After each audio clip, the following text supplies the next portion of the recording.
दोस्तों, क्या आपके यहाँ भी एक फ्रिज पड़ा है जो काफ़ी दिन से बंद है और जो ऑन नहीं हो रहा है? तो इस स्थिति में फ्रिज का क्या करना होगा, कैसे ठीक होगा? मात्र 2 मिनट में ठीक होगा आपका फ्रिज। बंद पड़ा हुआ फ्रिज मात्र 2 मिनट में ठीक होगा। आप देखते रहिए, हम केवल इसको 2 मिनट में ही ठीक करेंगे। आप अपने घर पर ही कर सकते हैं, कोई ज़्यादा खर्चा आने वाला नहीं है। फ्रिज को हम मात्र 2 मिनट में बंद पड़े फ्रिज को चालू कैसे करेंगे? तो आपको सबसे पहले करना क्या है, पहले फ्रिज को देखना है कोई टूटा फूटा तो नहीं है कहीं से, या कोई वायरिंग वगैरह इसमें कटी जली तो नहीं है। पहले तो फ्रिज की डोर को आप खोलिए और अंदर देखिए कोई थर्मोस्टेट वगैरह कोई टूटा हुआ तो नहीं है या कोई प्रॉब्लम नहीं है।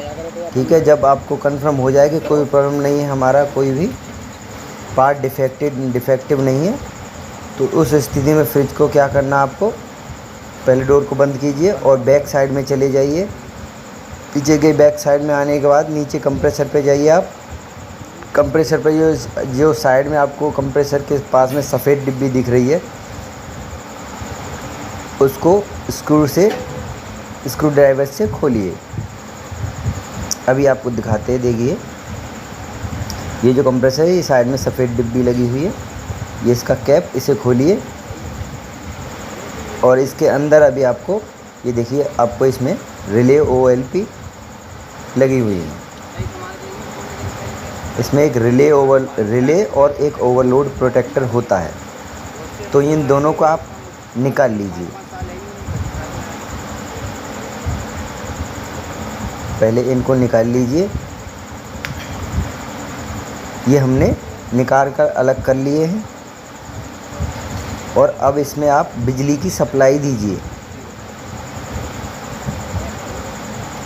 अब बिजली का प्लग इन कीजिए इसमें, वायरिंग। अभी आपको हम लगा कर दिखाते हैं बिजली की वायरिंग। और उससे पहले आप जो अगर आपके पास मीटर है तो ये चेक कर लीजिए। वैसे तो हम चेक कर रहे हैं, नहीं तो अन्यथा आप डायरेक्टली इनको चेंज कर सकते हैं। हम इसको कंफर्म कर ले रहे हैं कि यही ख़राब है या सही है।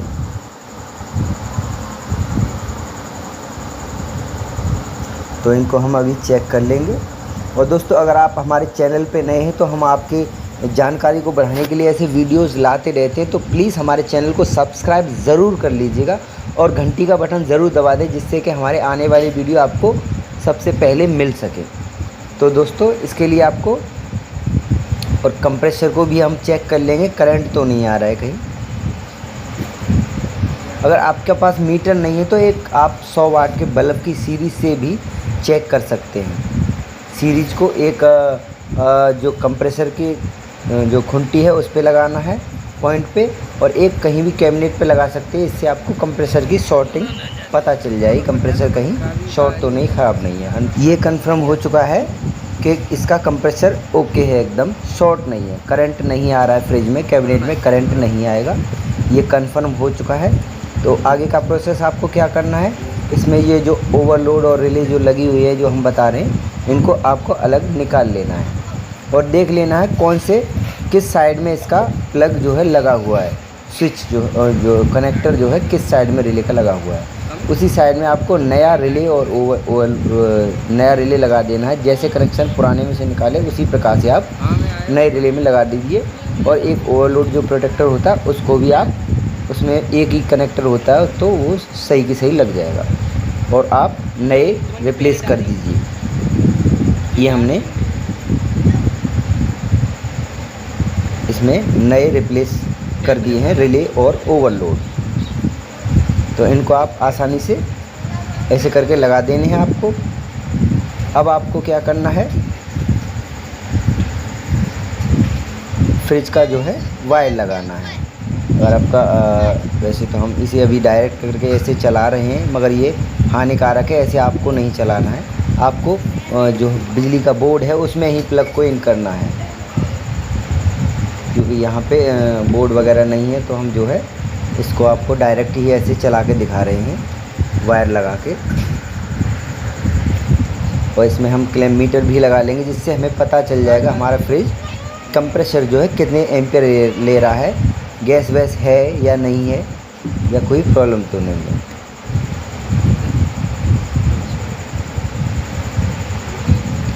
तो दोस्तों हमको प्लग लगाना है, अभी प्लग लगाते हैं और इसमें लाइट जल जाएगी। तो अभी देखते हैं, अभी हम ये देखिए करंट आ गया, इसमें सप्लाई आ चुकी है, और देखते हैं कंप्रेसर ऑन हुआ है या नहीं। चलिए बैक साइड में चलते हैं। फ्रिज हमारा चालू हो चुका है, फ्रिज में लाइट जलने लगी है। तो अब कंप्रेसर को भी हम चेक कर लेते हैं स्टार्ट हुआ है नहीं, एम्पियर भी बताएगा। तो दोस्तों ये देखिए कंप्रेसर हमारा एम्पियर लेने लगा है, 0.4 एम्पियर ले रहा है हमारा कंप्रेसर। इसका मतलब कंप्रेसर हमारा ऑन है, फ्रिज हमारा चालू हो चुका है दोस्तों। तो ज़्यादा लंबा कोई प्रोसेस नहीं है, आपको अच्छे से समझ में आ गया होगा। और नहीं आया तो आप वीडियो को बैक फॉरवर्ड करके या देख सकते हैं, बैक करके आप शुरू से देख सकते हैं, तो आपको अच्छे से समझ में आ जाएगा कैसे हमने फ्रिज को जो है चालू किया, इसमें क्या प्रॉब्लम थी या बंद पड़ा। ऐसा आपका जैसे कोई भी फ्रिज आपका रिस्पॉन्स नहीं देता है, बंद है बिल्कुल, उस स्थिति में ये हमने जो है प्रॉब्लम आपको बताई है। बिल्कुल डेड स्थिति जैसी लगती है, ऐसे स्थिति में आपको ये प्रॉब्लम ज़्यादातर इसमें 99% ऐसी प्रॉब्लम हो जाती है। तो दोस्तों फ्रिज चालू हो चुका है और हमारा कंप्रेसर ऑन हो चुका है, और जाहिर सी बात है थोड़ी देर में अपने आप कूलिंग भी आ जाएगी। और दोस्तों अभी थोड़ी देर चलने देते हैं इसको, आपको कूलिंग भी अभी बताते हैं इसमें आई है या नहीं आई। थोड़ी देर चलने देंगे, 10 से 15 मिनट तक इसमें पूरा जो है ये रखा हुआ है, तो इसमें जो है सिस्टम चोक भी हो जाता है। तो उस स्थिति में हमको गैस भी डालनी पड़ जाती है। अगर काफ़ी दिन से रखा हुआ आपका 4-6 महीने से रखा हुआ है तो प्रॉब्लम आने के चांसेस बढ़ जाते हैं, अन्यथा आपका महीने 15 दिन की बात है तो कोई प्रॉब्लम नहीं है। आपका फ्रिज ये रिले ओवरलोड डालने से ही आपका फ्रिज जो है चालू हो जाएगा, कोई प्रॉब्लम आने वाली नहीं है। दोस्तों अभी थोड़ी देर हमारा ये चल चुका है, अभी देखते हैं इसमें कूलिंग आई है या नहीं आई है। तो दोस्तों अभी इसमें इतनी ऑन हो चुका है, ठीक है। इसमें ही दोस्तों कूलिंग भी आ चुकी है, ये देखिए आपको आवाज़ आ रही होगी झरने जैसी। तो इसमें ये कूलिंग भी आने लगी, ऊपर थोड़ा थोड़ा ठंडा हो रहा है। तो इसको आप चलने देंगे तो ये आपका कंप्लीट हो चुका है फ्रिज। तो दोस्तों आपको अच्छे से समझ में आ गया होगा, नहीं समझ में आया तो आप एक बार फिर से वीडियो देख सकते हैं। कोई लंबा चौड़ा प्रोसेस नहीं है, ये जो आप मार्केट से भी लाके अपने आप लगा सकते हैं। इसमें ये जो रिले ओवरलोड हमने लगाए हैं इनको आप अपने आप भी मार्केट से लाके लगा सकते हैं। और वैसे तो हम आपको रिकमेंडेड करेंगे कि आप मैकेनिक का ही सहारा लें, अपने आप को प्रयोग में ना करें, क्योंकि इलेक्ट्रॉनिक्स आइटम है, आपसे गलती हुई तो आपका नुकसान हो सकता है। इसलिए आप टेक्नीशियन की सलाह ज़रूर लें। और दोस्तों आपको अगर हमारा वीडियो पसंद आए तो लाइक कीजिए, कमेंट कीजिए, शेयर कीजिए और हमारे चैनल को सब्सक्राइब ज़रूर कर लें। और आपके लिए हेल्प करने के लिए हम ऐसे वीडियोस आपके लिए अपलोड करते रहते हैं। तो दोस्तों वीडियो में बने रहने के लिए आपका बहुत बहुत धन्यवाद। अब हंसते रहें, मस्त रहें, स्वस्थ रहें और अपना ध्यान रखें। अगर मिलते हैं अगली वीडियो में, तब तक के लिए बाय।